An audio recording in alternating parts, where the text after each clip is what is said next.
கையில துப்பாக்கி கிடைச்சிருக்கு. இனி உன்னால ஒண்ணும் பண்ண முடியாது. மரியாதையா சரண்டர் ஆயிரு. வேற வழியே இல்ல. இவன் கையில எப்படி ஒரு துப்பாக்கி கிடைச்சது? கஷ்டகாலம் தான்.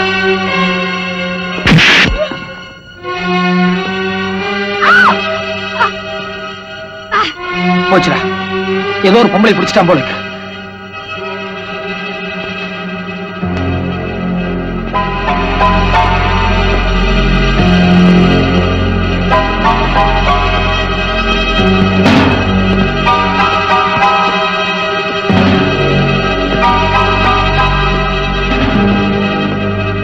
மதுரை, மரியாதையா துப்பாக்கி கீழே போடு, இல்ல உன் கண்ணு முன்னாலே இந்த அம்மா பணமாயிடுவான். மதுரை, தயவு செஞ்சு துப்பாக்கி கீழே போடுங்க. இவர் யோசிக்கிறதுல புண்ணியம் இல்ல, மரியாதையா துப்பாக்கி கீழே போடு. மதுரை ப்ளீஸ், வேண்டாம். வாய மூடு. நீ செத்த என்ன, அந்த அம்மா செத்த என்ன, எனக்கு யார பத்தியும் கவலை கிடையாது. யோ மாயாண்டி, நான் முதல்ல சொன்னேன் எனக்கு அந்த அம்மா கொத்து வராதுன்னு. அதனால நீ அந்த அம்மாவை சுட வேண்டியதில்லை, நானே சுட்டுறேன்.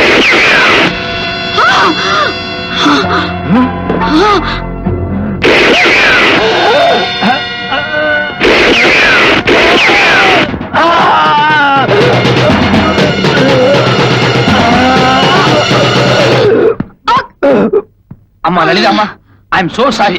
அவன் பேச்சு கேட்டா துப்பாக்கி கீழே போட்டுருந்தேன்னு வைங்க, அவன் நம்ம 3 பேர்த்தையுமே கொண்டு இருப்பான். உங்களை சுடுறது மூலமா அவன் கவனத்தை திசை திருப்பலான்னு எனக்கு ஒரு ஐடியா தோணுச்சு. அதனாலதான் ரிஸ்க் எடுத்து தைரியமா ஷூட் பண்ணேன். பட் ஒர்க் அவுட் ஆயிடுச்சு. என்ன மன்னி, தோல் அடிபட்டதுனால சரியா போச்சு. கொஞ்சம் குறித்தவர் அடிபட்டு இருந்தா என் கதி என்ன இருக்கு யோசிச்சா? நீ என்ன குறி மாதிரி இருந்தா இடம் மாதிரி நேரம் உங்க இதயத்தை தொலைச்சிருக்கும். இருந்தாலும் என் மேல ஒரு நம்பிக்கை தானே. சரி ஓகே, உங்களுக்கு தெரிஞ்ச ஒரே இங்கிலீஷ் தான்.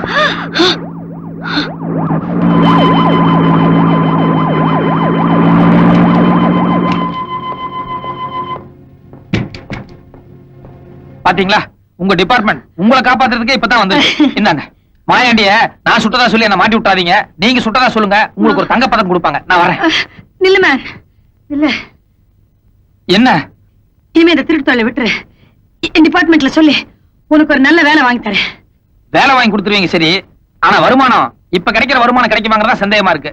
அதனால I will think for it. என்ன சார்? இல்ல யோசனை பண்ணி சொல்றேன்னு சொன்னேன். ஓஹோ, பட்டுங்களா ரசகுல்லா, come on. நீ எங்க போற? ராமன் இருக்கிற இடம் தான் சீதைக்கு அயோத்தி. மதுரை இருக்கிற இடம் தான் எனக்கு சொர்க்கம். Thank you, thank you so much. I see.